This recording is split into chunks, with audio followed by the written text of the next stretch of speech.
बिहार में समस्तीपुर एक जिला है, वहां पर एक हार्ट का डॉक्टर था। वहां जब अपने क्लिनिक का थोड़ा उद्घाटन करवा रहे थे तो एक बार ले गए कि चलिए थोड़ा सा, तो गया।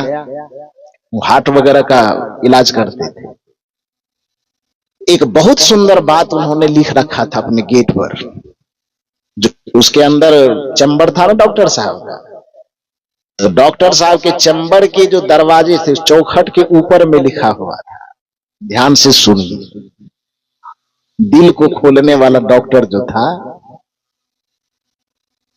वो दिल को खोलने वाले डॉक्टर ने अपने चैम्बर के गेट पर लिख करके रखा था कि आपको यहां पर अपना दिल खोलवाने के लिए इसलिए आना पड़ा है क्योंकि अपने परिवार में आप कभी दिल खोल करके हंसे नहीं है। समझे? काश यदि आप पति पत्नी के बीच में हमेशा ऐसा मुंह बना करके न रहे कि लगे कि एक दूसरे को देख करके जमराज को देख रहा है। हाँ, माता पिता को बच्चे देखे तो उसे खिल जाना चाहिए। बहुत सारे संत भी उस प्रकार का नेचर बना के रह रहे, सूरज को देखने के साथ कमल खिले नहीं, गुलाब मुस्कुरावे नहीं, तो फिर उस सूरज का आना बेकार है। उसी तरह से संत को देख करके भक्तों का हृदय खिल न जाए तो फिर उस संत का आगमन बेकार है।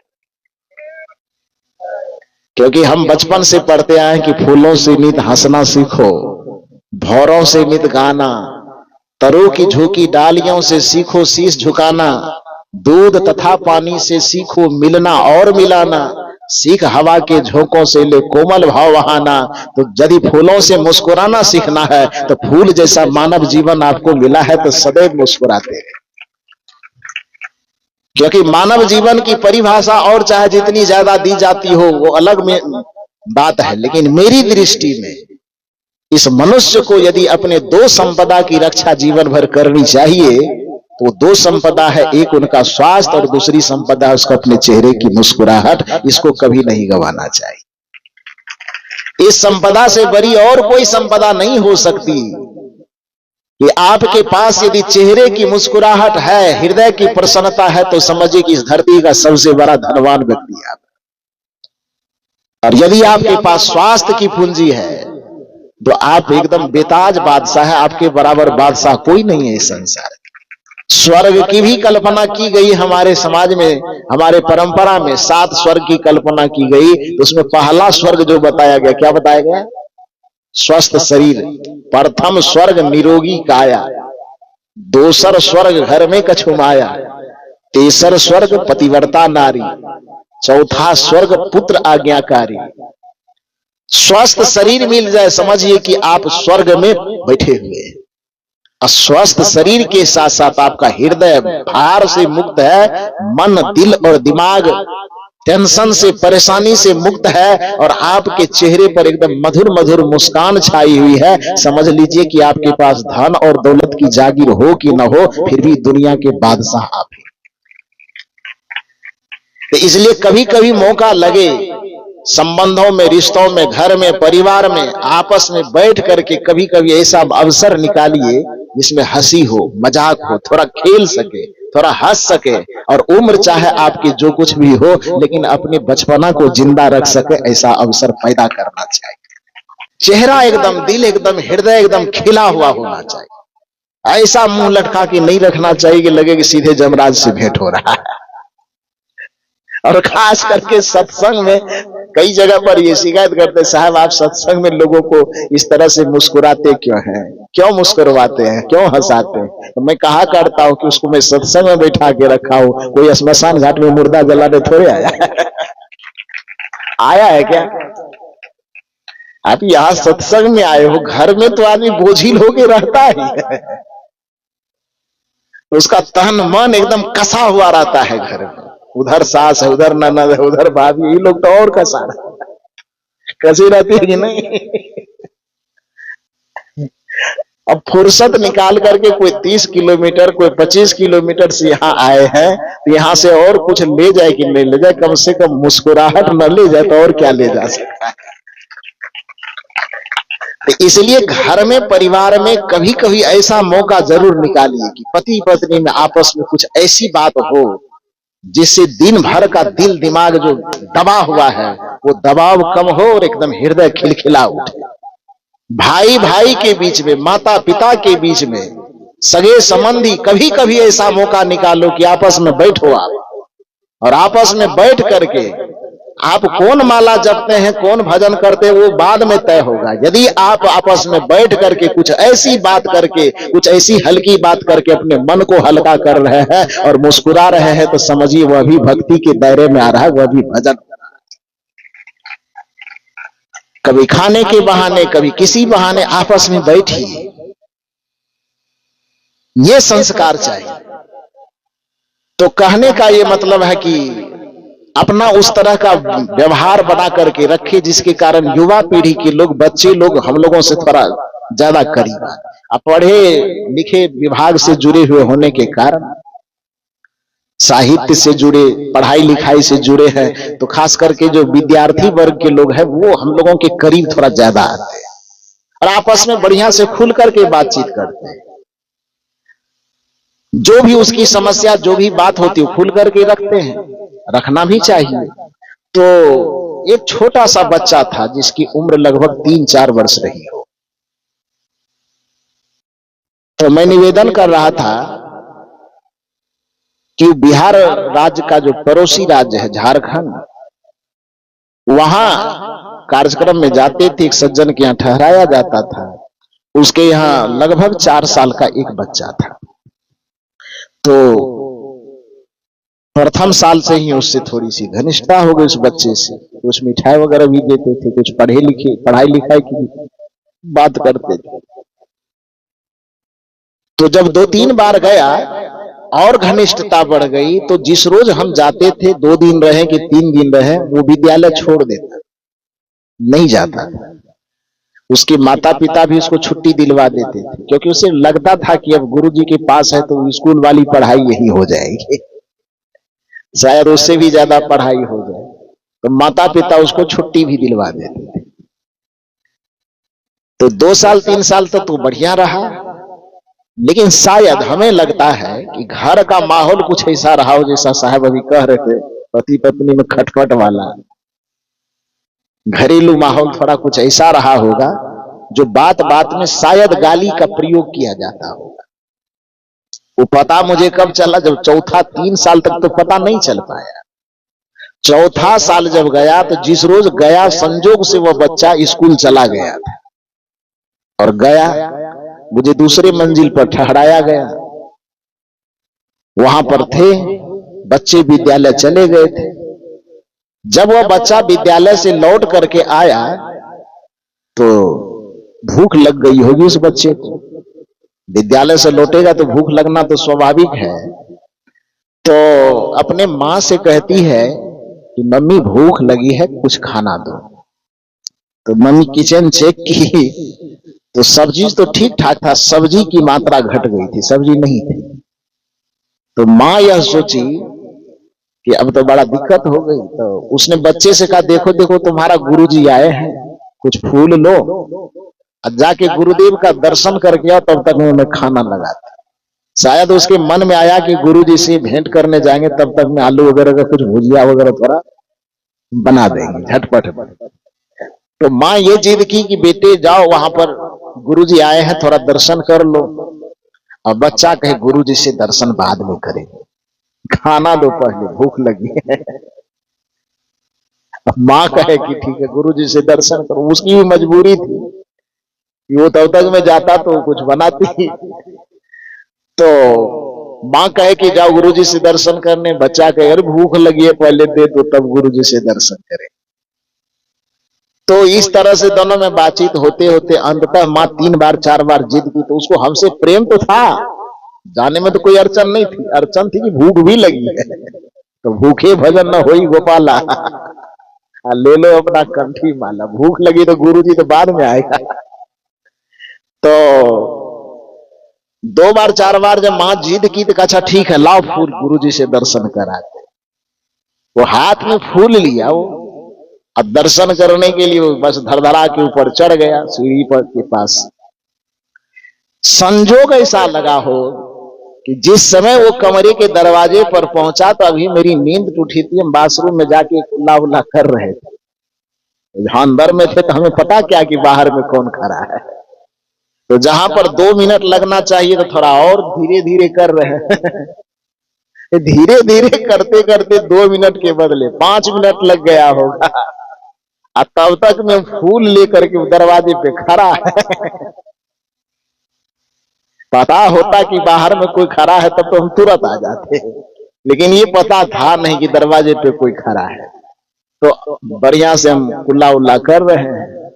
जैसे लौट करके अब अंदर से बाहर निकले तो फूल लेकर के खड़ा है। हम भी उधर से बाहर आए और उधर से नीचे से धड़धड़ाते उसकी मम्मी भी आई। माँ पूछती है, बेटा गुरुजी से दर्शन हो गया, चलो भोजन तैयार है। तो बच्चा मुंह लटका करके कहता, खाक दर्शन होगा। कहा क्या हुआ? कहा क्या हुआ? हम तो पहले कह रहे थे कि गुरुजी से बाद में दर्शन करेंगे, यहाँ 5 मिनट से खड़े हैं, पता नहीं साला गुरुजी कहां चला गया।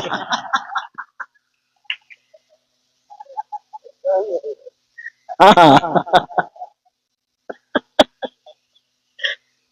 तो सुन करके मुझे बड़ी जोर हंसी आई। उसकी माँ भी हंसते हंसते लोटपोट हो गई। उन्होंने कहा, गुरुजी पूरी दुनिया में कहीं आप घूमे होंगे, ऐसा गजब स्वागत नहीं हुआ, कभी होगा भी नहीं। मैंने कहा क्यों? हालांकि हंसी आई सबको, बच्चा था, लेकिन यह एक चिंता का विषय है। बाद में मैंने उनसे मां से बातचीत की, उसके परिवार वालों से बातचीत किया। ये छोटा सा बच्चा 3 साल से मेरे संपर्क में, इसके स्वभाव को मैं जानता हूं। इसके मुंह से गुरुजी के प्रति गाली निकल रहा है, ठीक है, वो उसके समझ में नहीं कि हम गाली बक रहे हैं, वो तो अचानक निकल रहा है, उसको क्या पता कि हम गाली बक रहे हैं। लेकिन उसके मुंह से किसी भी कारण से गाली निकल रही तो स्वाभाविक है कि इस बच्चे के परिवेश में गाली का ऐसा माहौल रहा होगा, जो बातचीत के क्रम में उसके मुंह से गाली निकल रही और उसको पता भी नहीं चल रहा कि गाली निकल रही। मैंने कहा कि ये हंसने वाली जितनी बात है उतनी ज्यादा ये चिंता की बात है कि आप ये बताओ, इस बच्चे को विद्यालय में कोई कोर्स में गाली लिखी हुई होगी, किसी सब्जेक्ट में ऐसा तो है नहीं। जहां तक मेरी समझ है, कोई प्रिंसिपल, कोई टीचर भी गाली नहीं सिखा रहा होगा। विद्यालय का माहौल भी शायद ऐसा नहीं होना चाहिए। ये गाली न कोर्स से सीखा है, न टीचर से सीखा है, न विद्यालय के माहौल से सीखा है। ये गाली आखिर सीखा कहां? तब वो माथा नोचते नोचते कहती है कि बात बात में कर पप्पे थोड़ा थोड़ा गाली दे। मतलब समझे कि नहीं? मतलब इसके पापा थोड़ा थोड़ा गाली बकते हैं। हम कहते तो हो गया महा चौपट। जिस चीज के बारे में आप समझते हैं कि हमारे लड़ने से, झगड़ने से, गाली गलौज करने से बच्चे पर कोई प्रभाव नहीं पड़ रहा है, सही बोल रहे हैं। जिसको आज आप अपना बेटा और बेटी समझ रहे हैं, कल वही चल करके आपके माँ और बाप बनने वाले। सम रिश्ते से भले न बने, लेकिन उस जिम्मेदारी से आपके माता पिता तो वो बनेंगे ना। व्यवहार तो यही कहता है कि जब तक वो बच्चे हैं आप उसको संभाल रहे हैं, जिस दिन आप बूढ़े हो जाएंगे वो आपको संभाले। तो आज वह किसी कारण से उसके जुबान में गुरु जी के लिए यदि साला शब्द का प्रयोग हो रहा है, और वही आदत यदि उसकी बनी रही, और कल बला होकर के जब उसके माथे पर जिम्मेदारी आएगी और आवेश में आकर के कभी माँ को साली और बाप को साला कहेगा, तब उस समय कैसा लगेगा ये बात। अभी तो बच्चा है तो उसकी बात सुनने में, गाली उठपटांग भी सुनने में थोड़ा मीठा लग रहा है, लेकिन कल वही जब बड़ा होगा, उसके मुंह से माँ के लिए गाली निकले, पिता के लिए गाली निकले, तो शायद आश्चर्य की बात नहीं होगी, लेकिन उस समय लगेगा कैसे ये बताइए। तो उन संस्कारों को यदि आप सुधार करके, संभाल करके अपने घरों में चल रहे हैं, या अपनी वाणी से गाली न निकलने दे रहे हैं, यह भी एक प्रकार का भजन है। यदि आप अपने मुंह से झूठ न निकलने दे रहे हैं, यह भी एक प्रकार का भजन है। यदि बैठ करके किसी की चुगली नहीं कर रहे हैं, शिकायत नहीं कर रहे हैं, यह भी एक प्रकार का भजन। मन की तरंग मार लो बस हो गया भजन, आदत बुरी सुधार लो, आदत बुरी सुधार लो बस हो गया भजन, मन की तरंग मार लो बस हो गया भजन। उन बुरी आदतों में जो व्यवहार का सुधार छुपा हुआ है, यदि बुरी बुरी आदतों को, खान पान रहन सहन चाल चलन कपड़ा लत्ता और हवा पहनावा, यदि इसको आप सुधार और संवार लेते हैं तो इससे आपका व्यवहारिक अभ्युदय होगा। ये एक पक्ष हो गया। अब इस पक्ष को क्लोज करते हैं। अब दूसरे पक्ष को ले आइए, निःश्रेयस की सिद्धि कैसे होगी। दुर्भाग्य की बात है कि हम शरीर को तो जानते हैं, शरीर को महत्व देते हैं, लेकिन यह शरीर जिसके आधार पर टिका हुआ है, यह शरीर जिसके अस्तित्व पर टिका हुआ है, उस अस्तित्व देने वाले आत्मा को, उस अस्तित्व देने वाले परमात्मा को, उस अस्तित्व देने वाले भगवान को हम गिन ही नहीं पाते। और यह हमसे बहुत बड़ा पाप हो जाता है, यह हमसे बहुत बड़ा अपराध हो जाता है। और उस अपराध के परिणाम में बार बार हमें जन्म और मरण के चक्र में, बंधन में पड़ना पड़ता है। उसका स्मरण हम नहीं कर। किसी ने हमें एक गिलास पानी दे दिया, कपड़ा दे दिया, गहना दे दिया, जेवर दे दिया, साड़ी खरीद के ला दिया, ये कर दिया, उसकी हम बड़ाई करते नहीं थकते। लेकिन जिसने हमें जीवन दिया, जिसके आधार पे हमारा जीवन टिका हुआ है, उसका स्मरण कभी नहीं करते। यही मानव जीवन का सबसे बड़ा भूल है, यही सबसे बड़ा अपराध है, या यूं कह लीजिए कि यही सबसे बड़ा पाप है। अपने आप को न जानना, अपने आप को न शोधना, इससे बड़ा अपराध कुछ नहीं। इसी अपराध के परिणाम में बार बार आवागमन के चक्र में हम फंसते हैं। कहा जाता है कि एक बार सदगुरु कबीर साहब किसी रास्ते से गुजर रहे थे। उसी रास्ते से गांव की कुछ महिलाएं गुजर रही थी। उन महिलाओं में एक नवयुवती थी जो शायद सभी महिलाओं के ननद के रिलेशन में आता हो। जितनी महिलाएं थी सब उसकी भाभियां लगती हो। एक युवती थी जो उसकी ननद के रिलेशन में आती। और संजोग से उस नवयुवती की 10 दिन 15 दिन के बाद शादी होने वाली थी। तो शादी होने से पहले जो एक तिलक होता है, तिलक कार्यक्रम, उसको इधर के लोग क्या बोलते हैं? सगाई बोलते हैं। हम बिहार में भी लगभग सगाई ही बोला जाता है। तो सगाई वाले कार्यक्रम में, तिलकोत्सव वाला कार्यक्रम में, उसके ससुराल की तरफ से बहुत सारा आभूषण आया था। सोना चांदी हीरे मोती जो भी आया हो, उंगली में पहनने वाला तक, गला में पहनने वाला, पैर में, जितना भी जगह का होता है सब बढ़िया बढ़िया आभूषण आया था। तो इन लोगों की एक आदत होती है कि भगवान की चर्चा करे कि ना करे।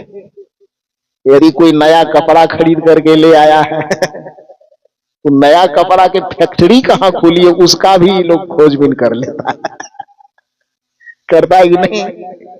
कोई बढ़िया कोई आभूषण खरीद के ले आए तो कहां से लाए, कैसे लाए, कौन कंपनी बनाया, कहां बना, वो सब चीज खोजबीन शुरू हो जाती है। होती है कि नहीं? तो उसके यहां से जो माने और लड़की के ससुराल से जो चीज भेजा गया होगा, तो आपस में सब एक दूसरे से पूछ रहे थे क्या क्या सामान दिया, यदि दिया तो कौन कौन दिया। तो ये नवयुवती थी, खुश थी वो, उनके मन के अनुकूल मिला होगा जगह ससुराल, और मन के अनुकूल सामग्री भी मिली। तो अंगूठी किसने दिया उसकी बड़ाई, हाथ में पहनने वाला कंगन किसने दिया उसकी बड़ाई, पैर में पहनने वाला जिसने दिया उसकी बड़ाई, कान में पहनने वाला उसकी बड़ाई, नाक में पहनने वाला, इसको क्या बोलते हैं आप लोग? हम लोग इसका नाम रखे हाथी का खुट्टा। क्या बोलते हैं? जो भी बोलते हो जी। तो जो सामग्री उसको दी गई थी सबकी बड़ाई किए जा रही थी।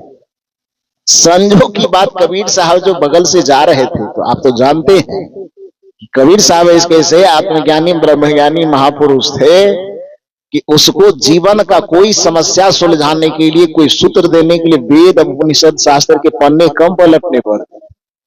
उसके आत्मा से प्रकृति में घटने वाले किसी भी घटना को आधार बना करके आत्मा से एक नया सूत्र निकाल देते थे, एक नया वेद की उत्पत्ति हो जाती थी। ये कबीर साहब में चलता है। वो रास्ते चल रहे हैं, रास्ते चलते हुए यदि किसी के अहंकार पर चोट करना हो तो उसके अहंकार पर चोट करने के लिए वेदों और शास्त्रों से उदाहरण ढूंढ करके नहीं लाते थे। रास्ते चलते यदि रास्ते के किनारे कहीं लंबा खजूर का वृक्ष दिख गया तो कबीर साहब का वेद हृदय से प्रकट होता था। बड़ा हुआ तो क्या हुआ, अहंकारी मनुष्य के अहंकार को दर्शाने के लिए नया वेद।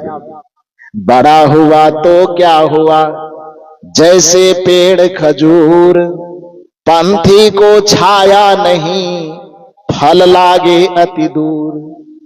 ये अहंकार पर चोट करने के लिए दर्शाया गया यह वेद है।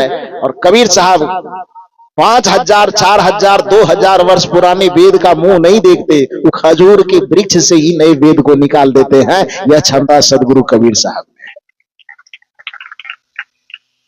यदि मानव जीवन की दुर्दशा को यदि दर्शाना हो उसे अपने घर आंगन से बाहर भी दृष्टि डालने की जरूरत नहीं पड़ती है। बस आंगन में निगाह दौड़ा देते हैं और आंगन के किसी कोने में यदि माँ बहनों ने जाता चक्की रखा हो बस उसी से वेद निकाल लेते हैं। चलती चक्की देख के दिया कबीरा रो, दो पाटन के बीच में साबुत बचा न को।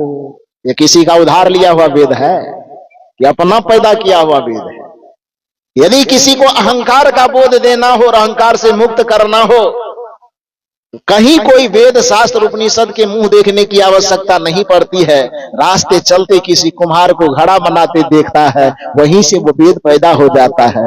माटी कहे कुम्हार से तो क्या रौंदे मोय, एक दिन ऐसा आएगा मैं रौंदूंगी तो। कोई भी घटना ऐसी नहीं कि कबीर साहब की दृष्टि से बच करके निकल जाए। हर एक घटना से एक सूत्र निकाल सके, यह सदगुरु कबीर साहब के पास अद्भुत क्षमता थी। तो अब वो महिलाएं आपस में हंसी मजाक करते जा रही है तो अब शास्त्र बचेगा? उससे भी कुछ निकालेंगे ना कबीर साहब।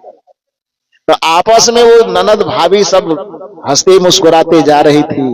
उस सगाई में क्या दिया किसने दिया वो सब चर्चा होते जा रही थी। हाथ वाला किसने दिया, पैर वाला किसने दिया, कान वाला किसने दिया, वो हाथी का खुट्टा किसने दिया, वो खूब चर्चा होते जा रही थी। कबीर साहब देखे कि सब मुस्कुरा रहे तो हल्का सा आभास हुआ कि शायद चर्चा यही हो रही है। तो उसको और क्लियर करने के लिए, साफ करने के लिए कबीर साहब महिला मंडली के पास पहुंचे, थोड़ा सा नजदीक पहुंचे। कबीर साहब भी अकेले नहीं थे, उनके साथ भी संतों की मंडली थी। तो कबीर साहब अपनी मंडली लेकर के वो महिला जो हंसती खेलती जा रही थी उसके करीब पहुंचे और थोड़ा सा हाथ जोड़ करके निवेदन किया कि आप लोग आपस में क्या हंसते खेलते जा रहे हैं, थोड़ा सा हमको बताने की कृपा की। तो महिलाएं शर्मा गई। एक तो कबीर साहब इतने बड़े संत, वो तो आपस की हंसी मजाक थी, दूसरे को कैसे सुनाएंगे? और उसमें भी वो एक संत को, कबीर साहब जैसे संत को कैसे सुनावे कि हम लोग क्या मजाक कर रहे हैं। फिर भी कबीर साहब ने एक बार दो बार जोर डाला कि देखिए आप अन्यथा मत लीजिए, बताइए हो सकता है उससे कुछ मैं अच्छी बात कह दूं आपको। तो बहुत ज्यादा कहने पर महिला में से जो एक महिला रही होगी उसने कहा साहब हम लोग आपस में थोड़ा हंसी मजाक करते जा रहे, हम सब भाभी के रिलेशन में हैं, ये नवयुवती ननद के रिलेशन में है, 10 दिन के बाद इसकी शादी होने वाली है, अभी अभी थोड़ी सगाई हुई है। उस सगाई के क्रम में इसके आंख नाक कान मुंह में आभूषण जो इसके घर से वहां ससुराल पक्ष से आया होगा तो किसने क्या भेजा वो गिफ्ट देने वाले की बड़ाई कर रहे थे। कबीर साहब ने कही तो बहुत अच्छी बात है, देने वाले की तो बड़ाई होनी ही चाहिए। अब इतना बड़ा सत्संग यहाँ के हमारे यादव समाज के जो बंधु हैं, नाम थोड़ा सा मैं भूल रहा हूं, क्या क्या नाम है, मोहन बाबू, चम्मन बाबू और दयाराम जी, मोहन चम्मन दयाराम यादव जी त्रिबंधु और डॉक्टर हेमलाल बाबा, और साथ साथ अपने बागबाहरा सर्व कबीर पंथ समाज के जितने पदाधिकारी हैं, उनके सहयोग से ये सत्संग हो रहा है, तो उनकी भी तो बड़ाई होनी चाहिए कि नहीं होनी चाहिए? देने वाले हर एक दाता का बड़ाई होता है दुनिया में, होना भी चाहिए। तो इन सब लोगों ने मिल करके इस समाज के सामने सत्संग दान किया है, ज्ञान दान किया है, तो इनकी भी बड़ाई होनी चाहिए। एक बार जोरदार ताली बजा करके उन सबका अभिनंदन किया। नहीं तो आप कहां थे, हम कहां थे? हम दोनों को इकट्ठा करने का काम इन्होंने किया, तो इसकी तो बहुत बहुत बधाई, धन्यवाद इन सबों को मिलना ही चाहिए। न तो आप मुझे न देख पाते और हम आपको न देख पाते। तो आप लोग उनको बधाई मुझे दिखाने का दीजिए कि न दीजिए, लेकिन हमें आप लोगों का दर्शन करवा दिया, इसलिए हम उन लोगों को बहुत बहुत बधाई।